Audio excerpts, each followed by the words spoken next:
Well, not going to wait for that if it starts. I don't know what the deal is, but anyway. Hello, welcome back to the Exchange Podcast.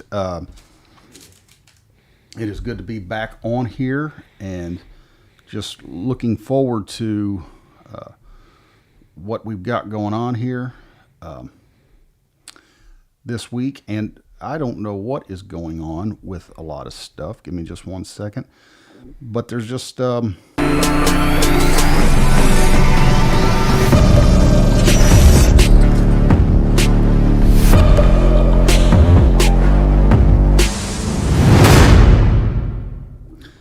we've got to get that fixed. It's embarrassing. Anyway, thank you for being back with the podcast. We're streaming a little bit earlier today than we normally do. And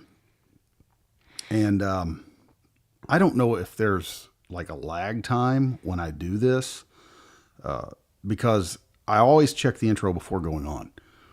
I check the intro, I check the outro, and then once I go live, I'm thinking there's probably some sort of...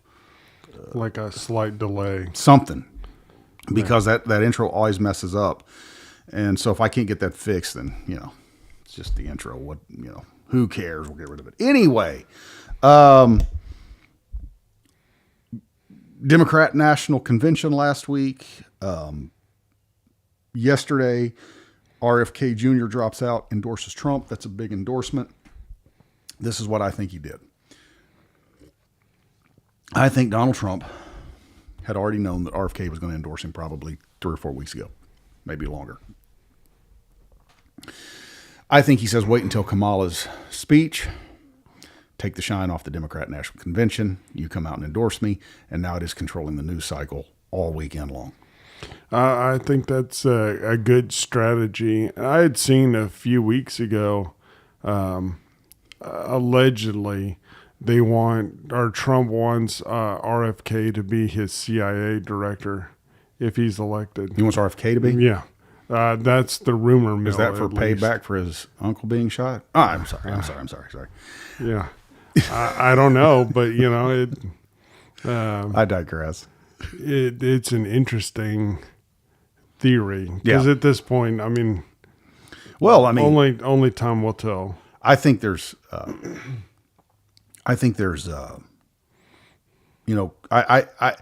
heard that he will offer him a spot and maybe even Tulsi Gabbard a spot. This is probably going to be the closest to team of rivals that we've had since the 1860s. Yeah, well, I saw that. Yeah, now a lot of this is speculation, but I had also seen that Trump was potentially offering Elon Musk a position. In basically what he would do is look at government efficiency and cut where they could afford to cut. I think we need businessmen in all the spots. The politicians aren't working anymore. Well, so another thing that is really trifled with me is the fact that you look at all these politicians that get in, and as the president makes $400,000 a year. Senators, they're making like $100,000, but they come out, they do 40 years in there and they come out as multi-millionaires. Or you look at Obama, it wasn't in office that long, and he comes out, what they're doing is, if you look, I use Nancy Pelosi as an example a lot, but look at her returns in the stock market. She was doing as well as the S&P 500. They go in there not to make change for the everyday person, but to get rich. And I think that's one of the big problems with career politicians. Now that Joe Biden's essentially out, but he sat in the Senate for 40 years. Like, you've been a politician your entire adult life, and you're gonna suddenly make a change now. Like, why didn't you do it in the last 40 years? I I do like Trump's idea of term limits for members of Congress and the Senate. You don't need to sit up there. You need to go try to make the change that you want to make and move on. I don't think that should be a lifelong position. Well, and the thing is that our founders did not make that, because we had discussed that on here one time before, that when they initially started doing that, you had malaria and there was no cure for that. Was still no cure for it, but mosquitoes carried it, and they didn't want to be dealing with mosquitoes in the hot summer, so they would break. And Thomas Jefferson was always known as being a farmer first and a politician second. And most of these guys have, they don't have any idea how to run a business, none whatsoever. And they don't know how to balance the timesheet. They don't know how to balance any kind of budget whatsoever. That's apparent. I mean, we're seeing that. And so if he goes out and he gets all these people like Elon Musk, RFK Jr., these guys that are tried and tested in the business world, it only makes sense. Why go get people that have been causing the problem for the last 65 years anyway? Yeah. And that's why they don't like him. And so, I kept up with a little bit of the DNC last week, and it was, offering free vasectomies and abortions. Abortion pills. Yeah. Abortion pills, and really the question that always comes to mind is, what kind of hope is that? I mean, that isn't hope. That's plans to kill your future off. And I've got into a discussion with somebody, and, again, they're wanting to bring up the whole border. Of course, this is a single mother. I think she's single mother. I'm almost positive she is. And that is who the Democrats really appeal to a lot. And that is who they're going to win with in the black community, is the single mothers. And I said this last week, that was what the Great Society was about, was creating voters out of a lot of single mothers. The Great Society under LBJ in the 1960s was to try that, along with feminism, was to try and separate the family, because if you have a family unit, they will not vote for most of the nonsense that's going on in our country right now. Well, and I don't know how many times I've said this, but they're creating a situation where these people become dependent on the government, and therefore they get their vote through their dependency, not because their policies are better or the party is a better functioning party. It's, either you vote for us or lose all the programs that you're accustomed to receiving. Yeah. Yeah. And so they've got them in a stranglehold. And what people don't realize is, if you got out and they opened up all these jobs, we had jobs returned to America. Yeah. You could go out and earn a wage that's significantly more than what they're giving you. But I guess the other flip side of that is, some people have grown accustomed to basically receiving something for nothing. They don't want to get out and work. And that's exactly where certain elements of the government want them to remain. Yeah. And they want to kill ideas off as quickly as possible, because idea generators always come up with ways not to be dependent on government. And so today's podcast is really going to be a little bit different. It's not going to be as long. Yes, Tiffany Balls she commented, she said, the Bible says the borrower is servant to the lender. And that is 100% correct. And that is exactly what they're doing. They are creating a society. One of the best ways to get people to fear is that your economy is going to collapse. Your society is going to collapse. I owe all of this debt, and that's how they're wrangling people in with the debt forgiveness. Yeah. Student loan debt forgiveness. Yeah. The thing is, you knew when you took the loan out that it had to be repaid. Yeah. But that's a way they're looking for leverage to garner votes. It's not through some spectacular policy or like really making a positive change. It's, playing on the emotions of people who are in debt, who are promised, go to college, you can get out and you can, be earning, six figures, which is not necessarily the case. No, as a matter of fact, the public school system now, and I've got my questions on this, it's iffy because anytime the federal government gets involved, I'm not a conspiracy theorist, but I'm always leery. Anytime we got to have federal government oversight. But they are offering, of course, this actually I think goes back to the Trump administration a little bit. And that doesn't make it okay because it's him, but I'm just saying, I think he was the one that really put the plan in place to start funding trade schools. And so now, I mean, I work for a public school, and one of the things that we do, we don't just sit down and tell somebody you need to go to college. We've also got a whole criteria. If you want to go to college, these are your options. But if you want to go to trade school, these are your options. And I think that's all. I think that's a good thing. Trade schools are great because a lot of people went out, got degrees, and they can't get jobs.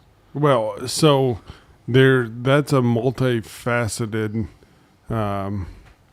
situation, because if you look at it, they convinced people that you had to have a college degree to make a decent living. That's not true. Electricians, plumbers, all these people that went to a trade, welders, they make good money. They don't have to have a college degree.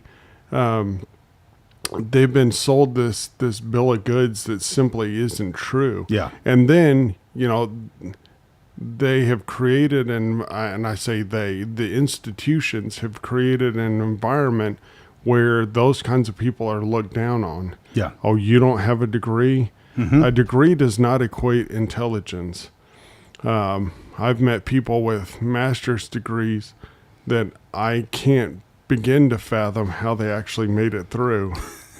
Well, and that, going back to the statement that the borrower servant to the lender, that's one of the biggest ways that they've made people. I'm not going to. They have made them servants because what they've done is servant is the better word, because what they've done is they've made them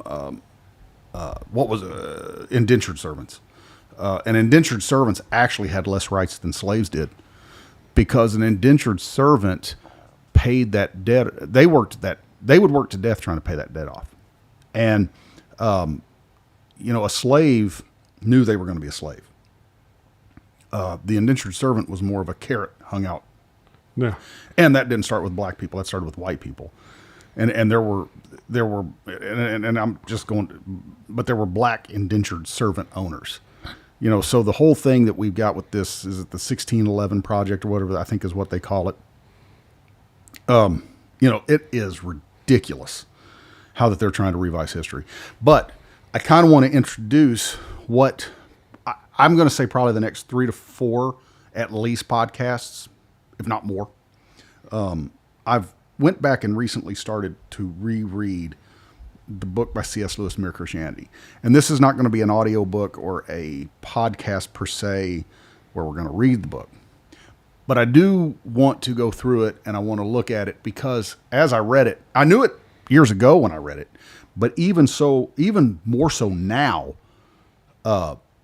when you read it, you see just exactly, it is uncanny how that what he talks about in there is exactly what we're dealing with in our country today.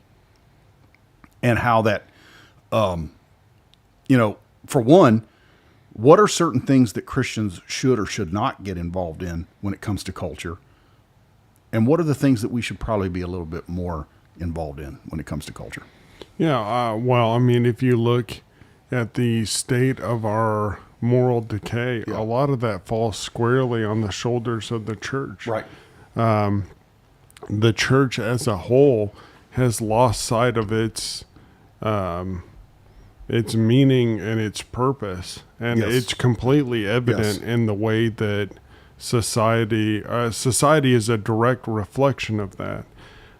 Where you have a political party with a mobile unit parked out front, giving abortion pills away and free vasectomies. That is the epitome of degradation of the moral fabric. Like it doesn't. It couldn't be more clear. I don't think the American people are going to be fooled. I don't. I could be wrong. Well, so I think that a large portion of middle of the road Americans, where they're not, they don't lean conservative or liberal, even though those terms have really come to mean something other than what they used to. Yeah. But for the sake of this conversation, let's just say, okay, left or right. The people who are in the middle are becoming increasingly marginalized by that kind of activity. Sure, it appeals to some of their voters. And if you look at how the Democrat Party is leaning, I mean, like Kamala Harris and Tim Walz are both extremely far left. Yeah.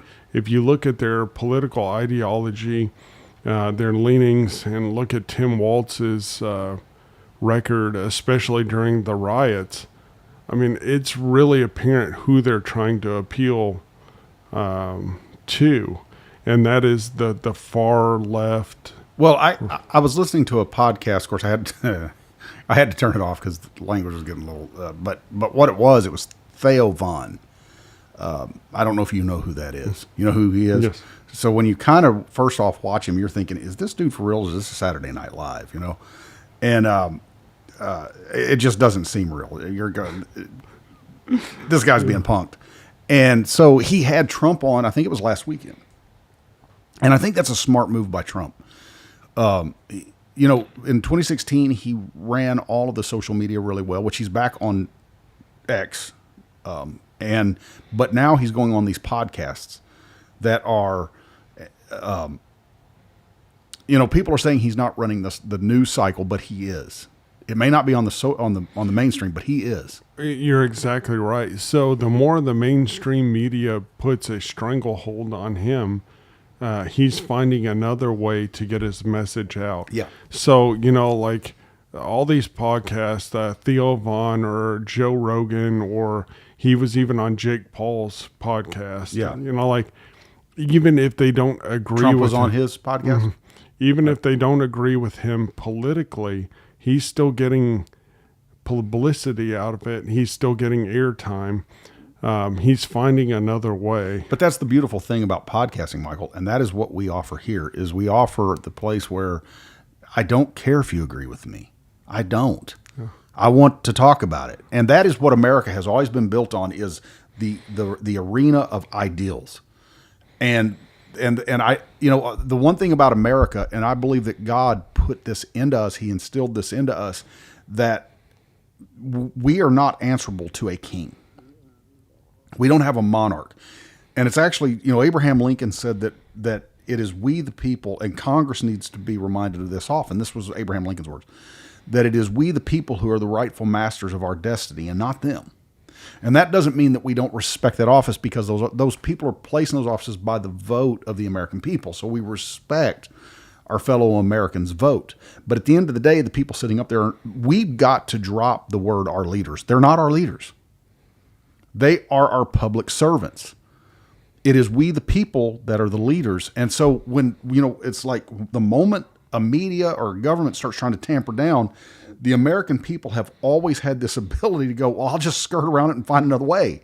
Yeah. You know, and then when you've got things like YouTube and different social media platforms that are shutting people off, I mean, we've already discussed how that they've messed with our views. I just noticed that our views didn't even get above 17 this past week. That's a low number for our podcast.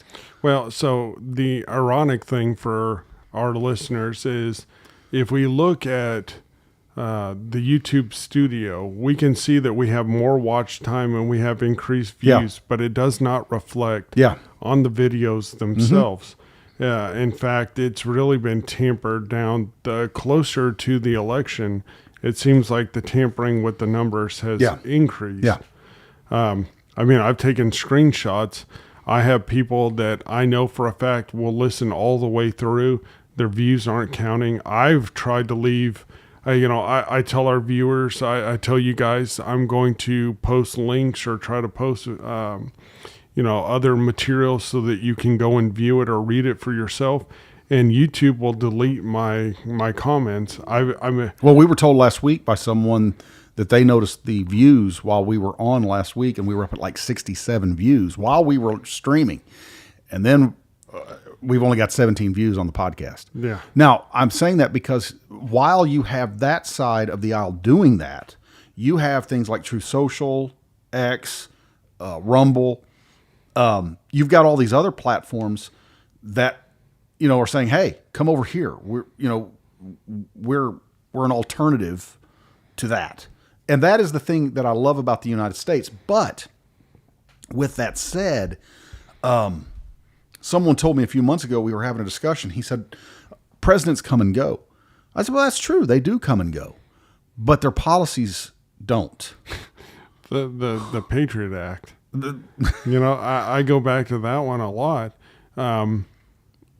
There were certain facets of the Patriot Act that I think were necessary. Having federal agencies, if they think they have a suspected terrorist, like sharing the information with another agency, Yeah. not holding your cards so close to your vest that you allow something bad to happen. Yeah. But, holding people accused of terrorism indefinitely without trial, these kinds Yeah. of things. When you open that box and another political party steps into power, you have to assess how that will be used, because at this point, it's not far-fetched for the federal government to say, okay, any right-leaning conservative Christian is now a domestic terrorist. They've already done that with parents who were questioning school boards. The FBI put them on terror watch list, and we've got all sorts of other insanity. So when these policies are created, you have to look at what's it going to do in 5 years, 10 years, or if the political pendulum swings to the other direction. Yeah. How will it be utilized? Just like the FISA warrants. I mean, if you look at what is happening, it's terrifying. If you really pay attention to what the federal government is doing and how they have manipulated those situations to benefit themselves or a political party, it's a huge problem. Well, one of the things that Trump said on Theo Von's podcast is that if he gets back into office, he wants to make it to where that someone who has been in government cannot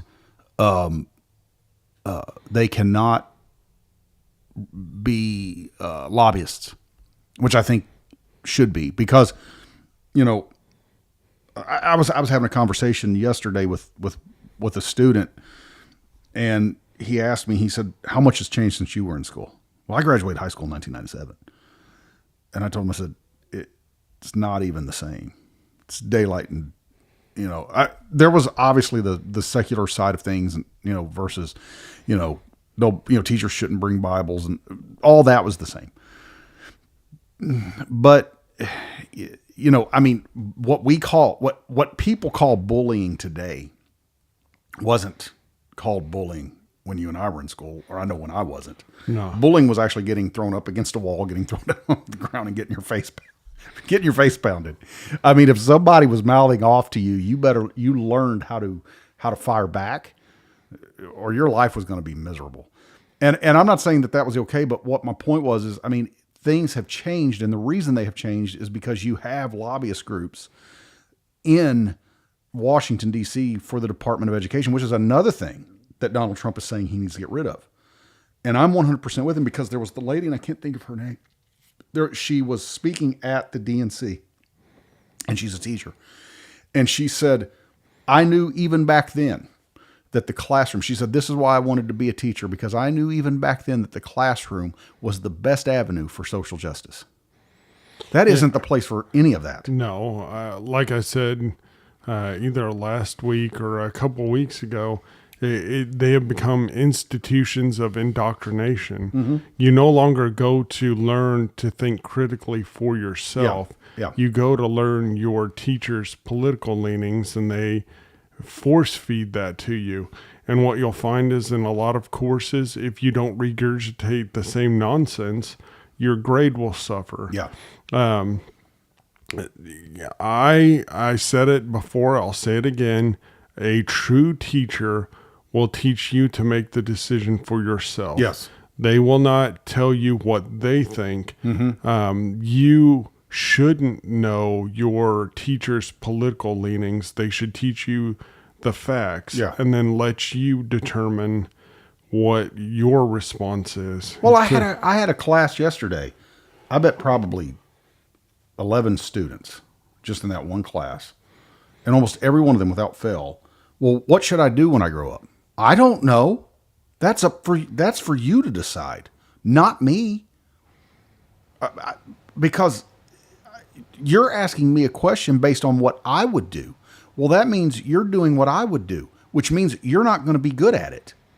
You may be, because it may be what you want to do, but you may not be. You need to find out, first off, you need to find out what God wants you to do. That's first and foremost. But then you need to find out, what are the things that make me want to get out of bed in the morning? What are the things that make me, that make me go, oh yeah, I want to live this day. We all have bad days, but find out what that thing is that you have a passion about, and then go do it. And that is what they're trying to stifle, because creativity is the worst thing for them. Yeah, well, the government no longer wants free thinkers. Yeah. What they want is a bunch of drones who will follow blindly. I mean, a certain person in 1930s Germany was looking for those kinds of people. I mean, but seriously, they've conducted so many experiments post World War II about human psychology and how humans can be influenced to do things. And I was just following orders. That's what they want. They want a bunch of yes men. That wasn't allowed. And they want you to just blindly follow. They don't want you to think on your own. Yeah. And that's where we've kind of come to a crux where if you do dissent from the current political ideology, you're a problem. Well, C.S. Lewis said in Mere Christianity, he was a World War I veteran. And he said, I've often thought, if me and a Christian German soldier would have shot at the same time and killed each other with our bodies laying on the ground, he said, after the first thought of surprise and amazement, he said, I figure we probably would have laughed and rejoiced together because we both knew where our ultimate end was going to be. And you mentioning about Germany, that is one of they used the aspect. Well, they used that, not aspect, but the excuse. Well, I was just following orders. And you as a military person know there are unlawful orders and you don't follow them. Well, you take an oath to uphold the Constitution against threats, both foreign and domestic. The kicker is domestic. Mm-hmm. As a police officer, you take the same oath to uphold the Constitution. There comes a time, like with all of the stuff that was going on with the ATF and wanting to disarm people, there comes a time where you have to make the decision. Are you going to follow an unlawful order, or are you going to dissent? Waco was an unlawful order. There's been a multitude. Ruby Ridge. There's quite a few examples of the federal government overstepping their authority to the detriment of American citizens. But you have to examine, what does the Constitution say and what does it truly mean? Because you can't just use that excuse. No. I was following orders. Many will. Yeah. Okay. Don't get me wrong. People will do it, but ultimately you swore to uphold an oath. That's right.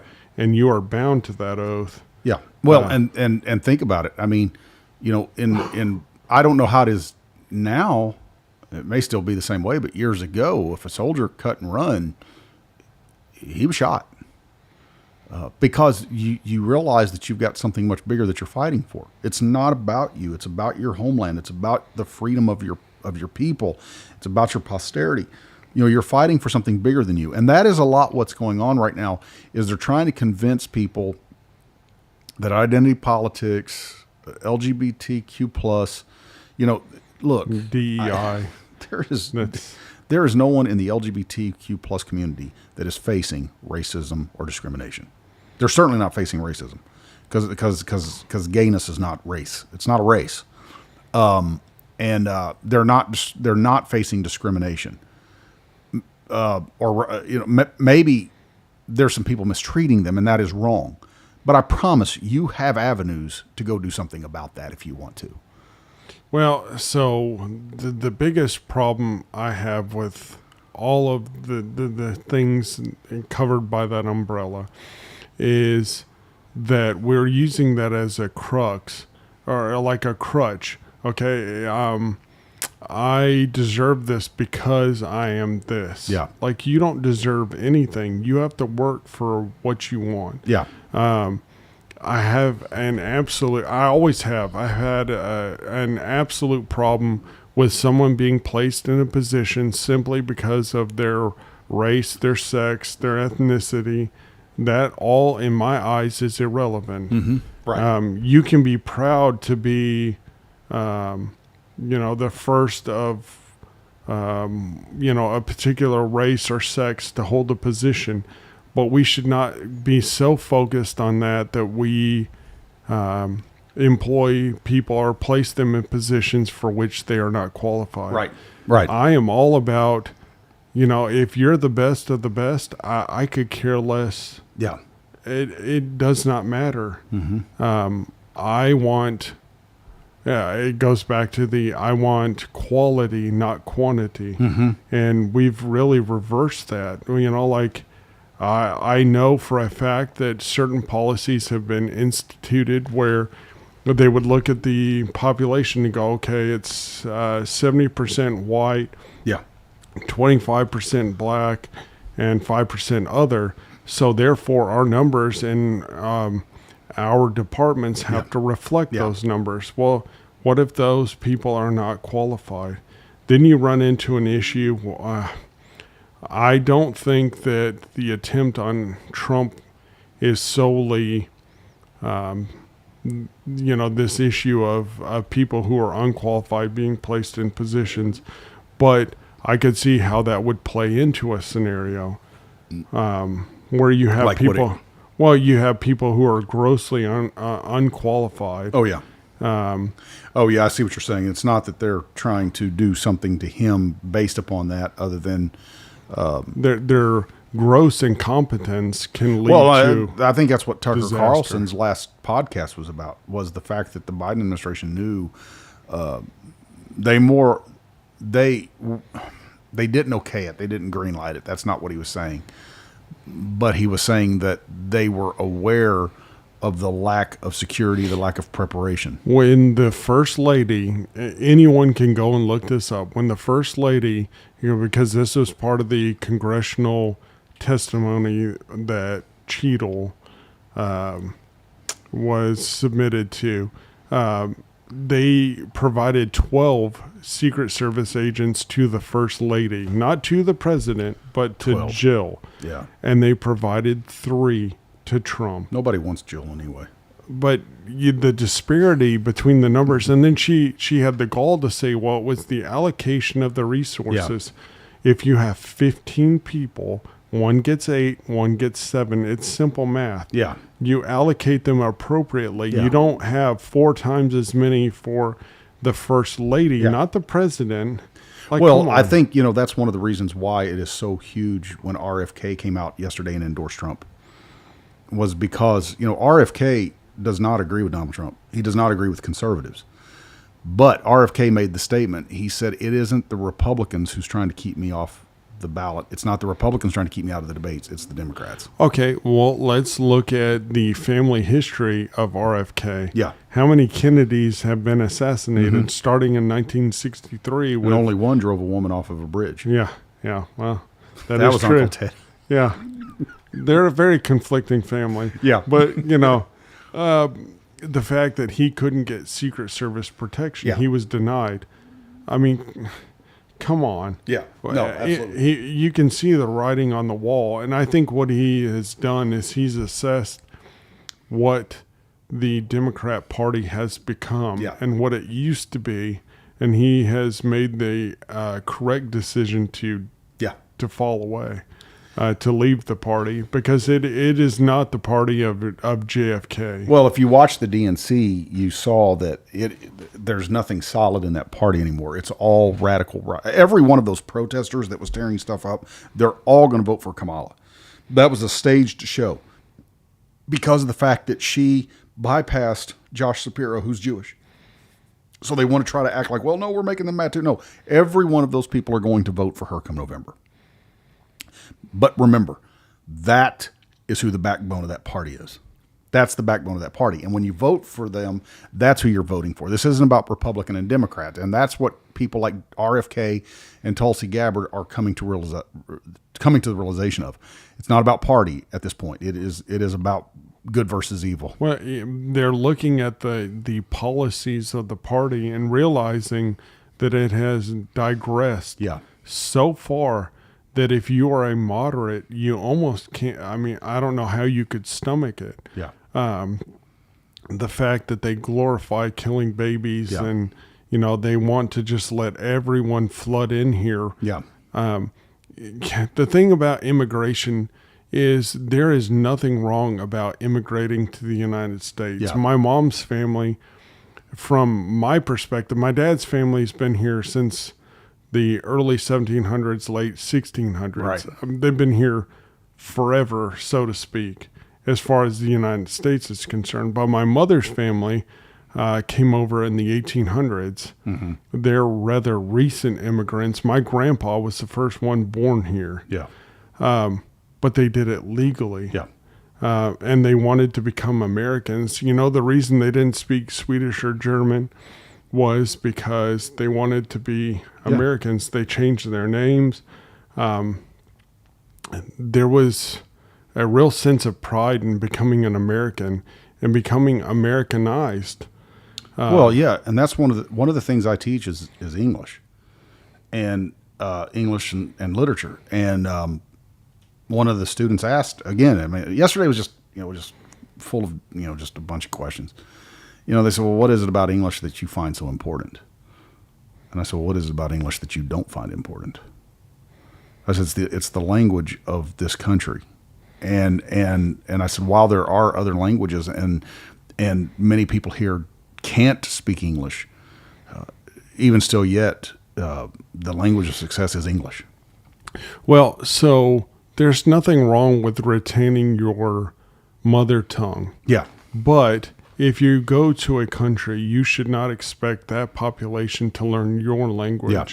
Yeah. It should be the reverse. Mm-hmm. You should learn the tongue of the land. Like I said, I have no problem with legal immigration, with people who want to come here to make a better life. Because you know what? This is, for many, many millions of people, this is the last bastion of hope in the world. Well, Reagan said if we fall, there's nowhere else to go in this world. And he's absolutely right. But when you have 20,000 plus Chinese nationals coming through, when you have people from the Middle East who are known terrorists, Google how many known terrorists have been stopped or detained after crossing the border. It's terrifying. I say terrifying. It's not really, but you don't realize how many people who have ill intent towards the United States are flooding across with little to absolutely no regulation. There should be a vetting process.